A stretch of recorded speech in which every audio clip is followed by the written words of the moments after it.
नमस्कार सर। नमस्कार sir. Sir आपन को ना सर मो ना ज्ञानरंजन मल्लिक। आपण केउठर आछंती? आज्ञा मु केन्द्रापड़ा जिल्ला आसी। सर आपण संत रामपाल जी महाराज थारु केबे नाम दीक्षा नेले? सर मु संत रामपाल जी महाराज शरण रे 28 फेब्रुआरी 2020 रे नाम दीक्षा नेली। आपण संत रामपाल जी महाराज थारु नाम दीक्षा नेबा पूर्वरु आपण केउ भक्ति साधना करथिले?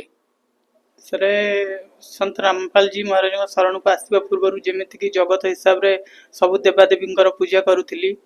आउ जमीती कि शिव राम हनुमान समस्त पूजा करे, दुर्गा उपासना भी करुली। आपण संत रामपाल जी महाराज शरण को आसवा पई काहे की इच्छा प्रकाश कले? देखो आज्ञा से तो बहुत लंबा कहानी ताकू सर्टकट रे कहबी। जितेबाला मु समस्तंकर भक्ति करुली तो किछि लाभ हो नथिला। छोट बड़ मोर भक्ति रे बहुत माने इच्छा थिला भगवान को किए भगवान कोठी रुहंती देखिबा पई केमिति। तो मु सब बेले खोले प्रकृत पूर्ण परमात्मा किए 33 कोटी देवा देवी अछंती।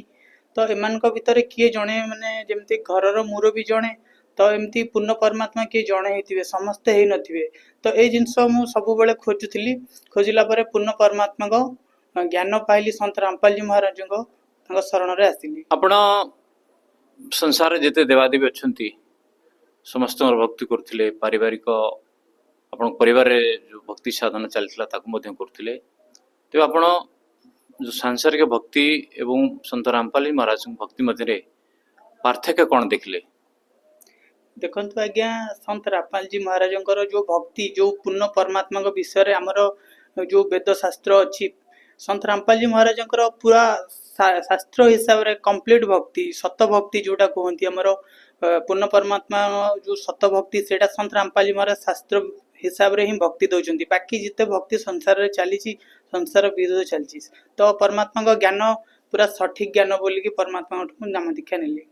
आपण संत रामपाल जी महाराज शरण को आसिया परे कि लाभ प्राप्ति करछंती?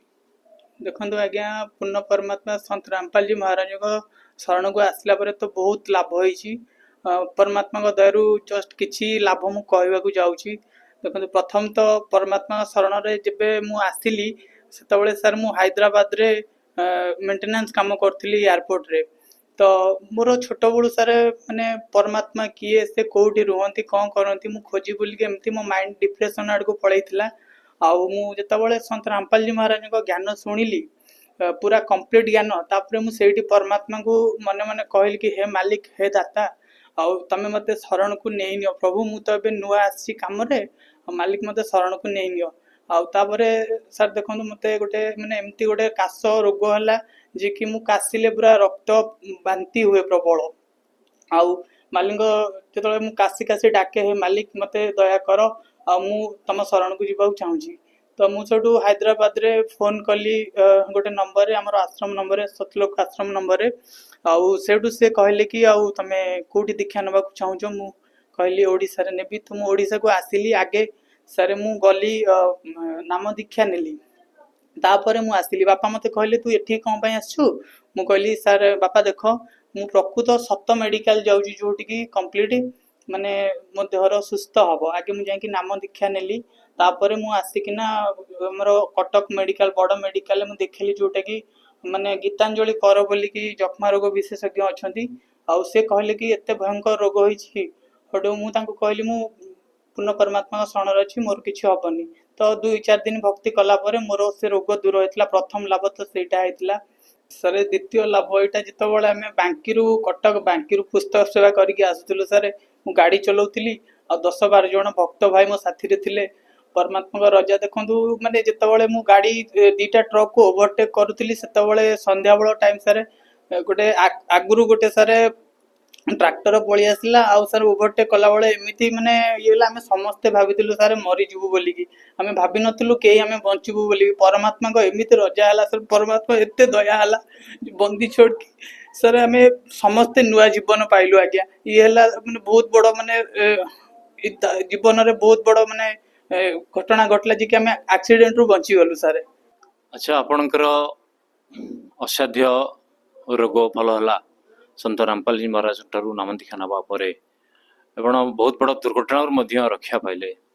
तेज जो मैंने आपन को एबे स्क्रीन देखुंती से आपण कि संदेश देवाक चाहिए?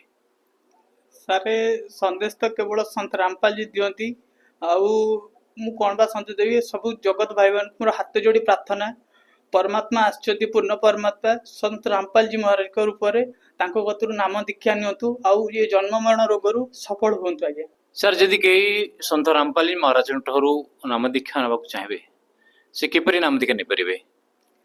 सर आमर प्रत्येक दिन संध्या बेले 7:30 रे साधना चैनल रे संत रामपाल जी महाराज को सत्संग चलुची आउ सत्संग जो पिला बेटी आसुची तळकु टिके से पिला पेटे आश्रम नंबर दिया जाउची आपण माने चाहिले नाम दीक्षा नहीं पारे। धन्यवाद सर। सत साहेब।